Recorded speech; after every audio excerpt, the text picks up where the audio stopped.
الحمد للہ الذی خلق الانسان والصلاة والسلام على عبده الذي فضله بالعلم والإعجاز والبيان وعلى سائر أهله وأصحابه صلاة قائمة على ممر الزمان اما بعد۔ دبئی سے ایک صاحب نے سوال کیا ہے کہ میں نے 3 ماہ پہلے ایک گاڑی بیچی، اس کے پیسے اور کچھ پیسے میرے پاس پہلے سے تھے، سارے ملا کر میں نے پلاٹ خرید لیا آگے بیچنے کی نیت سے۔ اس پلاٹ پر اب زکوٰۃ ہوگی یا سال گزرنے کے بعد؟ دیکھیے گا،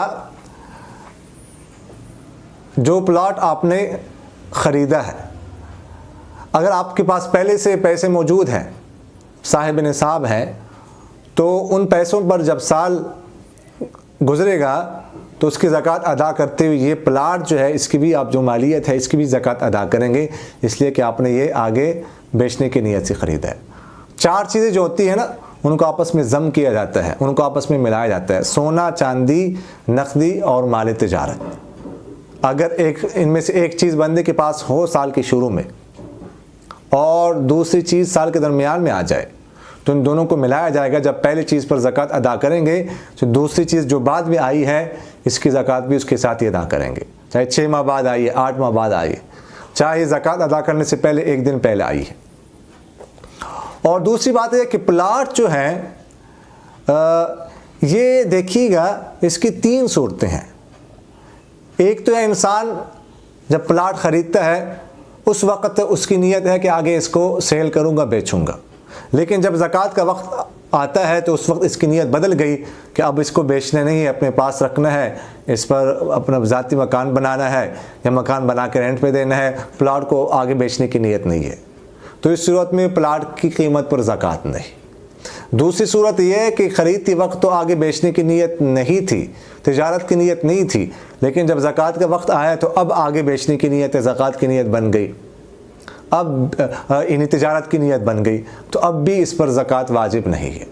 تیسری صورت یہ ہے کہ خریدتی وقت بھی آگے بیچنے کی نیت تھی، تجارت کی نیت تھی، اور اب زکوٰۃ کا وقت آیا اب بھی آگے بیچنے کی نیت ہے، تجارت کی نیت ہے، تو اس صورت میں اس پلاٹ کی قیمت پر پھر زکوٰۃ واجب ہوگی۔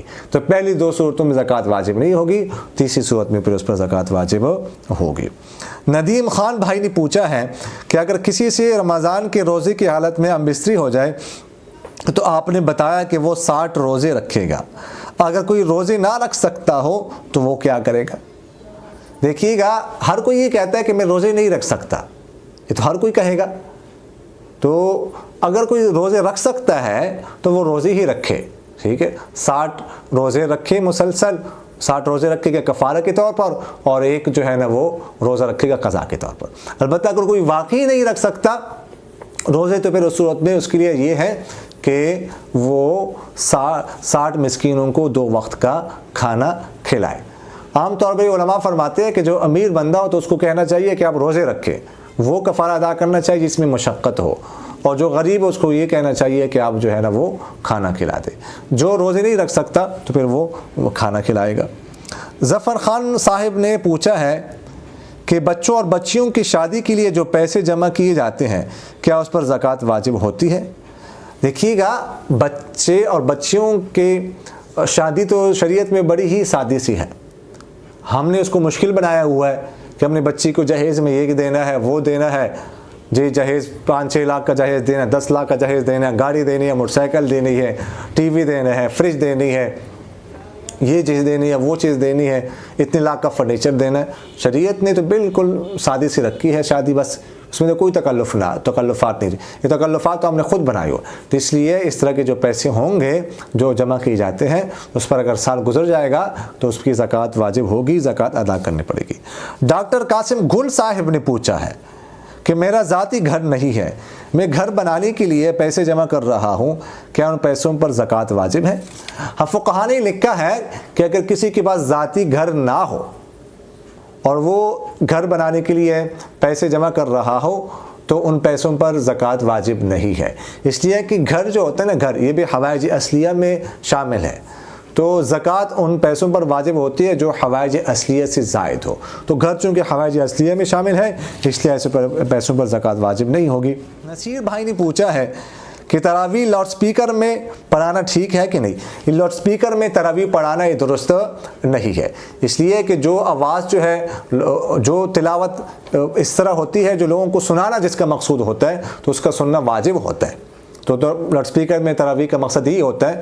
تو اگر لاؤڈ سپیکر میں تراویح پڑھائی جائیں گی تو ظاہر ہے کچھ لوگ جو ہے واش روم میں ہوں گے، کچھ لوگ گپ شپ کر رہے ہوں گے، کچھ لوگ سو رہے ہوں گے، وہ نہیں سنیں گے. ایک تو وہ سن نہیں رہے، وہ گنہگار ہو رہے، اور دوسری بات ہے کہ بے ادبی ہو رہی ہے، اور تیسری بات ہے کہ لوگوں کے آرام میں خلل پیدا ہو رہا ہے. تو اس لیے لاؤڈ سپیکر میں تراویح پڑھانا یہ درست نہیں ہے، لاؤڈ سپیکر میں نہ پڑھائی جائے.